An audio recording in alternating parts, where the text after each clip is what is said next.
مساء الفل على حضراتكم وفيديو جديد بس مختلف شوية. النهاردة مش هنتكلم على الكورة، هنتكلم على كرة اليد ومنتخب مصر اللي هيلاعب البحرين في خلال دقايق يعني من دلوقتي. مباراة هتكون الساعة 4:30، ولكن هنتكلم في الموضوع بتاع كرة اليد عن البطولة وعن منتخب مصر المشارك فيها ونظام البطولة، لأنه نظام مختلف شوية عن الكورة. هنتكلم على النظام دوت وفرص مصر دلوقتي في ان هي تتأهل للدور اللي بعد كده. هنتكلم باختصار كده عن مشوار منتخب مصر حتى في البطولة لحد المباراة النهاردة مع البحرين، وهنتكلم على فرصة مصر حتى في التأهل وبعد كده ممكن توصل لحد فين، ممكن تعدي الدور اللي قبل النهائي او لا، ممكن تعدي دور الثمانية او لا. كل الكلام ده هنتكلم فيه يعني في دقيقتين كده عن منتخب مصر كرة اليد، اللي هو محتاج فعلا انه يبقى فيه ضوء شوية على المنتخب ده وعلى النتائج بتاعته، اللي انا شايف ان هو مش واخد حقه شويه، ولكن هنديله حقه بقى في الحلقه ديت او في الكام دقيقه دول. وهنتكلم على منتخب مصر لكره اليد. في البدايه كده النظام بتاع كره اليد عموما ماشي ازاي؟ هو البطوله باختصار هي 8 مجموعات، بيبقى كل مجموعه فيها 4 فرق. اللي بيحصل انه كرة اليد بيبقى ال 32 منتخب دول بنظام المجموعة بيلعبوا بعض، ولكن كل يعني الاربع فرق دول بيلعب، كل فرقة بتلعب 3 ماتشات. ولما بيخلص الدور اللي هو ده بيسموه الدور التمهيدي او الدور الاولاني في البطولة، بيصعد من كل مجموعة من الاربع فرق دول بيصعد 3 اعلى 3 منتخبات في النقط هم اللي بيوصلوا بعد كده للدور الرئيسي اللي احنا بنلعب فيه حاليا. تمام؟ طيب النتائج كانت ماشيه ازاي؟ هقول لك باختصار كده عن المنتخبات ومين ابرز الفرق او المنتخبات اللي هي مشاركه واللي ليها فرصه في ان هي تفوز بكاس العالم او بطوله العالم لكره اليد. باختصار كده المجموعه الاولى كان اتاهل منها اسبانيا والجبل الاسود وايران. المجموعه الثانيه اتاهل منها فرنسا وسلوفينيا وبولندا. المجموعه الثالثه اتاهل منها السويد والبرازيل وكاب فيردي. وفي المجموعه الرابعه البرتغال وايسلندا والمجر.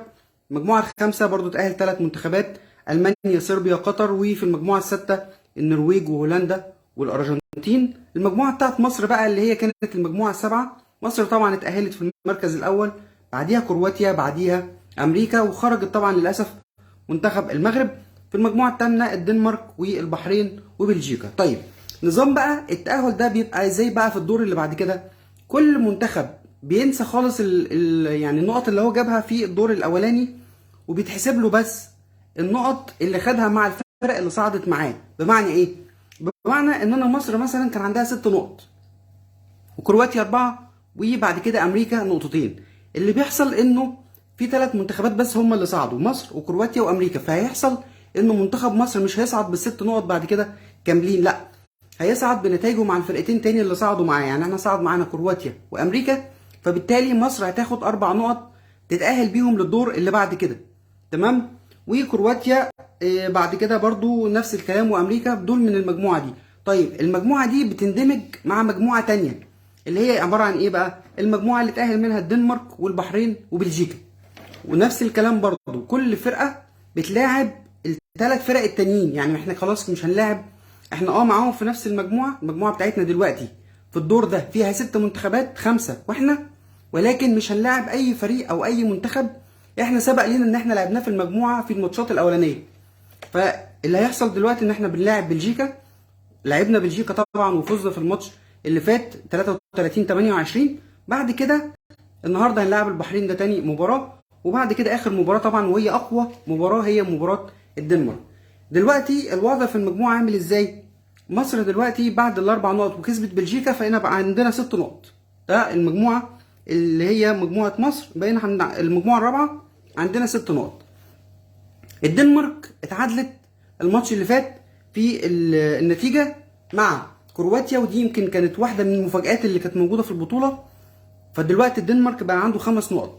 البحرين اللي احنا هنلعبه النهارده او في خلال دقايق بقى عنده 4 نقط، وكرواتيا 3 نقط. طيب الموقف دلوقتي بالنسبه لمصر، لو مصر كسبت النهارده ان شاء الله يعني باذن الله في خلال المباراه، يبقى مصر ان شاء الله هتوصل ل8 نقط، ويبقى خلاص منتخب مصر اتاهل يعني بنسبه 100%، بغض النظر عن مباراه الدنمارك لدور الثمانيه. ده المباراه اللي هي بقى المباراه اللي هي خلاص الخروج المغلوب. احنا كده لسه في دور المجموعات. الدور الرئيسي ده كل الفرق برضو هتجمع نقط وهتتأهل بالنقط اللي هي صعدت بيها. مصر لو فازت النهارده هيبقى خلاص يا اول يا تاني. اللي هيحكم الموضوع ده هو نتيجه مباراه مصر مع الدنمارك بعد بكره ان شاء الله يوم الاثنين. طيب احنا لو صعدنا باذن الله في الدور اللي جاي، اللي قصادنا مين المجموعه اللي هي يعني هيصعد برضو منها اول وتاني بس كده؟ دلوقتي كل مجموعه فيها 6 فرق هيصعد اول وتاني، اول وتاني من الاربع مجموعات، يبقى ده دور الثمانيه. طيب المجموعه بقى اللي قصادنا الناحيه الثانيه هي مجموعه السويد، اللي هو طبعا البطوله بتتلعب في ارضهم، والسويد طبعا من المنتخبات اللي هي خلاص اوريدي ضمنت ان هي تصعد في المجموعه بتاعتها، لان هي عندها 8 نقط حاليا. في 3 منتخبات بس هم اللي ضمنوا الصعود لحد اللحظه دي من المنتخبات بتاعه كاس العالم. من المجموعه الاولى فرنسا واسبانيا، وهم دول الاثنين طبعا عندهم 8 نقط، ومن المجموعه الثانيه منتخب السويد. ان شاء الله مصر باذن الله لما تكسب في المباراه النهارده هتكون باذن الله رابع منتخب يضمن ان شاء الله ان هو يوصل لدور الثمانيه. وان شاء الله نتمنى انه يعني مجموعه السويد فيها البرتغال اقل شويه، ويمكن تكون فرص مصر لو لعبت منتخب البرتغال اقوى بكتير جدا من لاعب السويد، لان السويد منتخب تقيل، وكمان يعني تحس انه يعني مش على يعني البطوله طبعا السويد هتبقى على ارضه والموضوع هيبقى صعب شويه، ولكن منتخب مصر ان شاء الله ما يوصلش للحته دي، وان شاء الله نفوز على الدنمارك. حتى لو يعني فوزنا او تعادلنا مع الدنمارك فاحنا هنبقى ضامنين ان احنا نكون اول مجموعه، وده بالتالي يخلينا نلاعب تاني المجموعه الثانيه اللي هو هيكون البرتغال في الحاله دي مش السويد.